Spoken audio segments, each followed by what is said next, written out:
ए, बी व सी या तिघांनी एक उद्योग सुरू केला.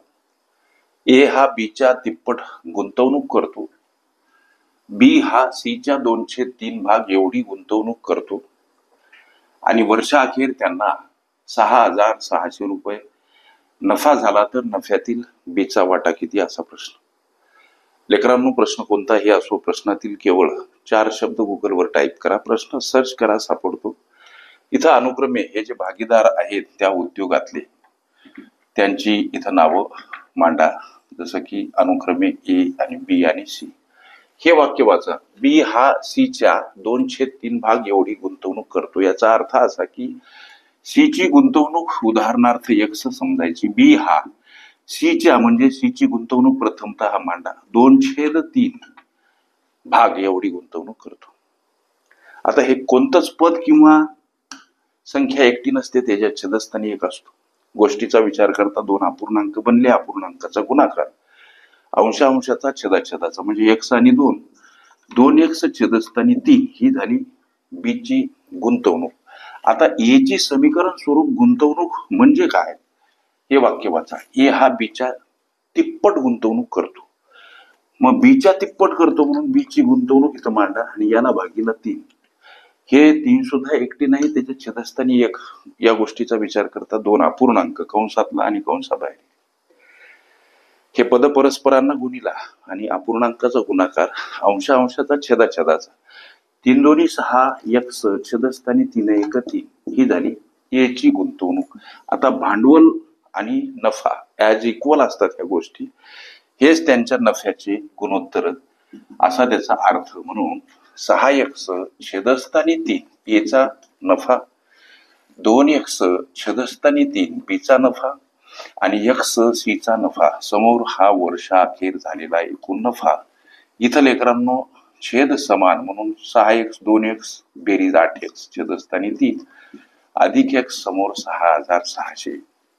हा पूर्णांकयुक्त अपूर्णांक याचा अंशाधिक रूपांतरण करत असताना छेदाने पूर्णांकाला गुणा, अधिक असेल अंश मिळवा, वजा असेल वजा करा, छेदस्थानी छेद जसाच्या तसा. 3 गुणिला x 3x अधिक 8x छेदस्थानी 3 बराबर 6,600. अंशातील बेरीज 11x छेदस्थानी 3 समोर 6,600. 11x ला एकटं करा, 6,600 कडे जाताना 3 गुणिला का घ्यायचे सर? संख्या परस्पर विरुद्ध बाजूने जाताना एखाद्या पदासोबत भागीला असेल गुणिला मांडा, हा गणितीय गुणधर्म. आता x ला एकटं करायचं 6,600 आणि गुणिला 3 कडे जाताना 11 भागीला 11 सक 66. लक्ष द्या, 11 सक 66 हे 2 शून्य उरतात, 6 वर टाकून द्या. म्हणजे x बराबर काय तर 600 गुणिला 3 आणि x बराबर काय तर 1800. हे x मूल्य प्राप्त झालं सर. आम्हाला प्रश्नामध्ये विचारलं काय? बीचा वाटा. बीच्या वाटपाचं समीकरण इथं मांडतो वाटल्यास. बीचा नफ्यातील वाटा किती बाबा? त्याचं समीकरण आम्हाला माहित आहे 2x छेदस्थानी 3. हे बीचं भांडवल आहे आणि भांडवल म्हणजेच नफा. लक्षात घ्या, या समीकरणामध्ये मिळाल्या प्राप्त x ची किंमत 2 गुणिला 1800 आणि भागीला 3 हा भाग जातो लेकरांनो 600 म्हणजे 2 गुणिला 600 अर्थात 1200 रुपये. हे तुमच्या विचारल्या प्रश्नाचं लेकरांनो उत्तर. अशा पद्धतीच्या अनेक संभाव्य अशा प्रश्नांचा सराव करायचा असेल, खरंच तुम्ही कुठली स्पर्धा परीक्षा देत असाल तर अवश्य चॅनल सबस्क्राईब करा. बेल आयकॉनची घंटी याच्यासाठी दाबा की मी वेळोवेळी अपलोड केलेल्या संभाव्य अशा प्रश्नांचं नोटिफिकेशन तात्काळ तुम्हाला प्राप्त व्हावं. पर्याप्त वेळेमध्ये निर्धारित यश मिळावं. सोबत गणितासंबंधी असलेल्या तुमच्या मनातील समस्या बिनधास्त तुम्हाला विचारता याव्यात करिता कॉम्पिटिटिव्ह एक्झाम ग्रुपमध्ये अवश्य जॉईन व्हा.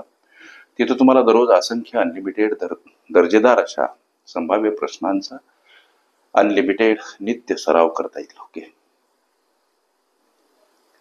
भागीदारी प्रमाण ही माझी प्लेलिस्ट अवश्य बघा.